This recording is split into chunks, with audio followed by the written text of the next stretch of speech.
Hola. Buenas tardes a todos. Disculpen que se atrasó la charla, atrasaron la presentación de pósters, con lo cual la licenciada que en este momento va a dar la charla está ocupada en otro sector. Bueno, con ustedes la kinesióloga Cecilia Rodríguez, que más allá de los títulos académicos es una persona que la he conocido en otra oportunidad de mi vida y la tengo que felicitar debido a su trayectoria, a su camino que realizó en un país en donde tenés que realmente demostrar que sos una persona muy buena dentro del área para poder sobresalir y ocupar el cargo que en este momento ocupa. Es la presidenta del IPG-CIEIF y es un precedente muy importante para Sudamérica, ya que hubo solamente un precedente en Brasil y Uruguay. No me voy a extender mucho porque la charla es de ella y ahora les hago la presentación académica. Ella es una persona que nunca cambió y, como dice el Papa Francisco, no te olvides de saludar a todos cuando están subiendo porque van a ser los mismos cuando estés bajando, ¿sí? Así que ella trabaja en el Karolinska Institute, es doctora en la actualidad y además está en la parte de investigación, me dijiste vos recién. Y bueno, con ustedes Cecilia Rodríguez nos va a hablar de avances, ¿no? Avances en el tratamiento respiratorio del diagnóstico de la adultez. Bueno, muchas gracias Marcela por una presentación tan bonita. Bueno, buenas tardes a todos de nuevo. Voy a tratar de mantenerlos despiertos después del almuerzo y vamos a conversar acerca del tratamiento respiratorio desde el diagnóstico hasta la adultez. El comienzo es temprano en la enfermedad respiratoria fibroquística y se va a estar caracterizado por acúmulo de secreciones en la vía respiratoria con deterioro del clearance, del aclaramiento mucociliar y una consecuente obstrucción de las pequeñas vías aéreas, ¿sí? Entonces la enfermedad fibroquística con acúmulos de secreciones empieza siempre en la pequeña vía aérea. Por eso se puede escapar mucho a las pruebas funcionales respiratorias, ya que no son tan sensibles a la pequeña vía aérea. La infección crónica de las vías respiratorias y una respuesta inflamatoria exagerada van a obstruir las vías aéreas con bacterias y otros desechos celulares, ¿sí? Entonces, lo que mostraba anteriormente, este es el objetivo de la kinesiología, que es prevenir el deterioro estructural, va a ser el primer tratamiento, el primer objetivo, evitar el daño y las alteraciones musculoesqueléticas, sobre todo de la caja torácica. El tratamiento debe estar siempre adaptado a las condiciones del paciente y a la evolución de la enfermedad. Y tenemos que considerar la edad del paciente, no va a ser lo mismo el tratamiento del recién nacido que el tratamiento del adulto, el estado nutricional, los intereses del paciente, qué actividad física le gusta, qué le gusta hacer, las posibilidades socioeconómicas que tiene la familia, y las colonizaciones de las secreciones respiratorias, ya que algunos pacientes con cierto tipo de bacterias van a necesitar un aislamiento respiratorio. Acá vemos qué pasa con la colonización de las bacterias, ¿sí? A edad temprana, las bacterias más que colonizan la vía aérea es el Haemophilus influenza y el Staphylococcus aureus, y a medida que el paciente va creciendo a partir de la adolescencia, empieza la Pseudomonas aeruginosa a ser más presente en la colonización de la, incluyendo lo que es el Staphylococcus aureus y el Haemophilus influenza. Entonces la Pseudomonas se podría decir que empieza a partir de los 6-10 años. Los avances en el tratamiento farmacológico son muy grandes. Generalmente Las pruebas de las medicaciones nuevas se van a dividir en una etapa preclínica, en una fase 1, fase 2, fase 3 y después se aplica a los pacientes, ¿sí? Hoy en día tenemos terapia genética que está en fase 1 y que lo que hace es modificar el ADN del CFTR, que es el gen que está alterado en la fibrosis quística. Después tenemos nuevas medicinas que lo que hacen es modificar el CFTR, entre ellas el corrector BX809, que está en estudios y está casi en fase 2. Después tenemos potenciadores del CFTR que están entrando en fase 3. Otro potenciador como el ataluren, que también está entrando en fase 3. Y hay algunos otros que ya están en la fase donde el paciente ya los puede utilizar. Por ejemplo, un mucolítico muy conocido, que es la solución hipertónica, ya está demostrado y ya está su uso en los pacientes.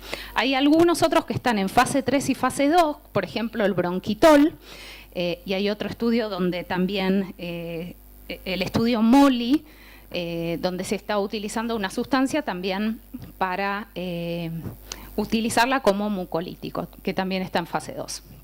Después tenemos otras medicaciones que alteran las secreciones en sí, que ya están para uso disponible de los pacientes, por ejemplo el Pulmozyme.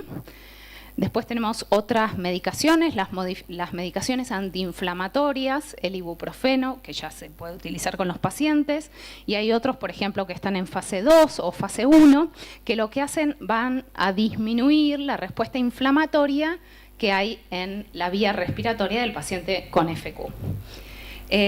Los antibióticos es otro aspecto muy importante. Los antibióticos disponibles como terapia inhalatoria, tenemos el Toby, tenemos la citromicina, tenemos el Keystone, que ya están disponibles. El Keystone está en fase 3, pero ya se está utilizando en pacientes fibroquísticos. Y después tenemos como otra alternativa el trasplante, con la utilización de ciclosporina inhalada como inmunosupresor, que ya está entrando en fase 3. Y después tenemos a nivel nutricional, usado ya por los pacientes, el Aquadex, que es un complemento para mantener el nivel nutricional adecuado, y las enzimas pancreáticas, que son de fase 3. Entonces, esto es más o menos el desarrollo de las medicaciones en el avance de la fibrosis quística. Después tenemos distintas innovaciones que se han ido dando. En los años 80 se comenzaba con las enzimas. Se trataba de que el paciente tenga una dieta alta en, ¿cómo se llama? Fat. En grasas. Después en los años 90 se empezó a utilizar el chaleco percutor. A mediados de los 90 se empezó a utilizar el Pulmozyme. Después en el 2000 se empezó con la tobramicina inhalada, el Toby Podhaler. Después se empezó con la citromicina, que es también una medicación que lo que va a hacer a aquellos pacientes que estén colonizados con Pseudomonas aeruginosa, va a disminuir el nivel de toxicidad de la Pseudomonas. Y después, ya más tarde, en los 2000, se empezó con la solución hipertónica, que ya se está usando comúnmente hoy en día. En el 2010 empezó el Astrionam, que se puede nebulizar, y hoy en día ya tenemos modificadores de la función del CFTR, como es el Ivacaftor. Este es un gráfico obtenido del registro europeo. ¿Sí? El registro nos da la posibilidad de ver qué pasa en la función pulmonar y otros parámetros en grupos de cohortes de pacientes de distintos países. Y acá se veía que se evalúa la media de la sobrevida en edad y se comparaban distintas cohortes, ¿sí? La primera cohorte del 86 al 90, y se ve un aumento de la sobrevida entre alrededor de 36 años, ¿sí? Entonces, debido a las técnicas nuevas de diagnóstico, a las técnicas nuevas de tratamiento, la sobrevida del paciente, la media, llega a los 36 años hoy en día. Lo cual es muy esperanzador para el paciente, para la familia y también para el equipo médico que trabaja con este tipo de pacientes. El rango de diagnóstico, la media de diagnóstico también ha mejorado desde los 6 meses a los 4 meses y el rango también va disminuyendo antes del año de edad, ¿sí? Esta tabla también muestra que la sobrevida, la media de sobrevida, incluso en algunos países, en el año 2012, llega a los 40 años, ¿sí? La correlación entre países europeos y fuera de Europa también se hizo en el registro y se veía que la sobrevida de los pacientes en los países europeos era mayor, ya que el diagnóstico se establece más temprano. ¿Sí? En este lado, el azul más clarito, tenemos los países no europeos, donde la mayoría de la población se concentra de los 0 a los 10, 14 años. La mayoría de los pacientes fibroquísticos son niños, y en Europa se va concentrando entre los 5, 7 hasta los 30 aproximadamente. Otra de las cosas que han ocurrido en la historia de la fibrosis quística es el uso del clearance mucociliar, ¿sí? Y tenemos que estar muy orgullosos como kinesiólogos, ya que el clearance mucociliar se lo encasilla como un descubrimiento, ¿sí?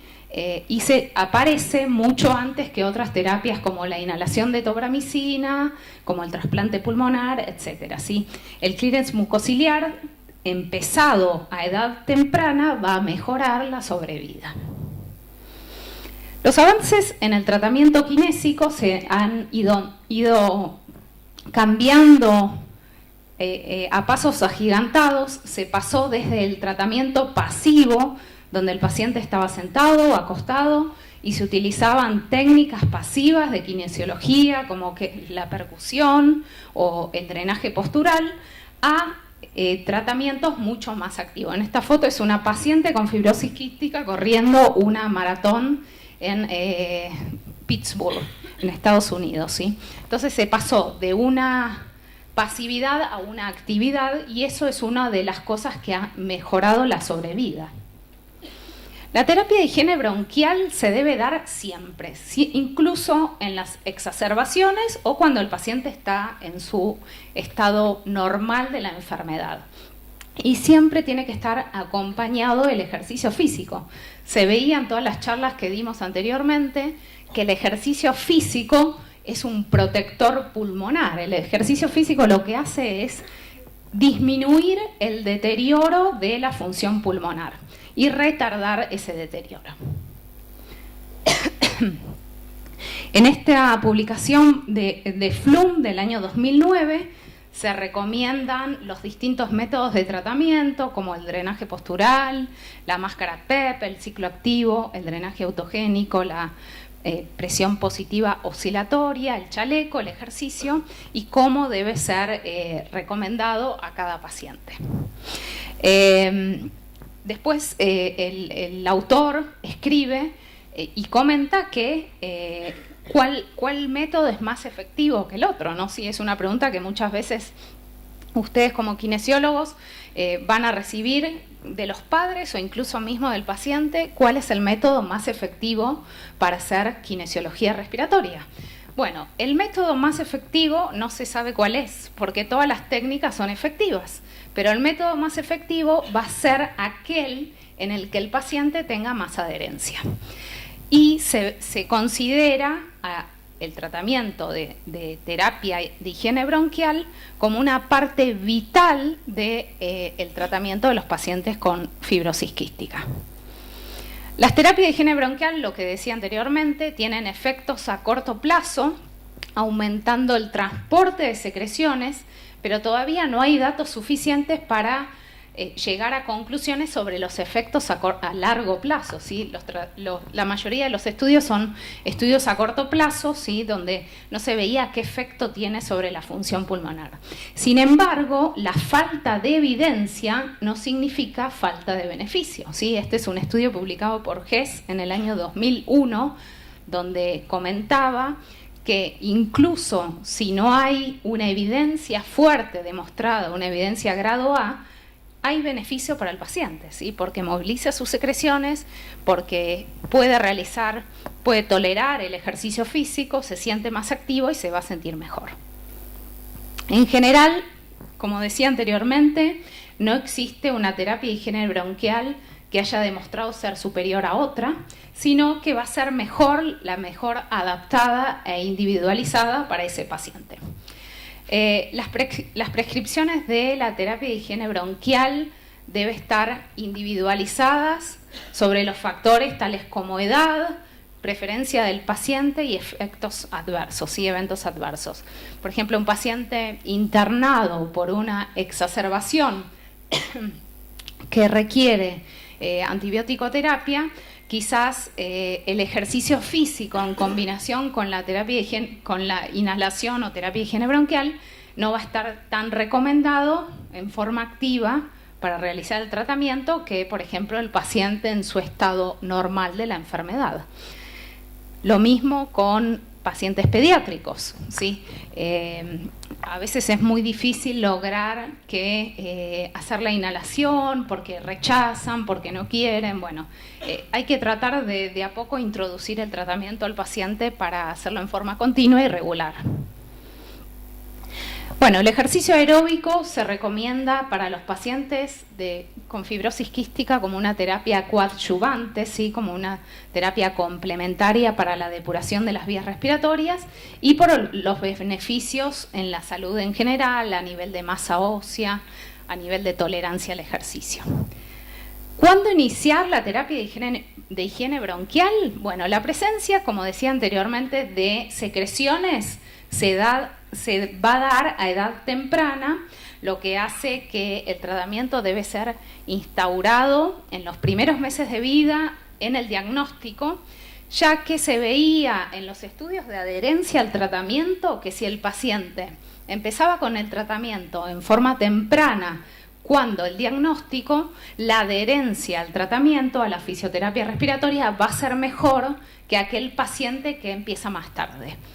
Y además, empezar a edad temprana es un beneficio potencial y va a disminuir el daño que se da a nivel pulmonar, ¿sí? Uno de los objetivos de la fibrosis quística es disminuir el deterioro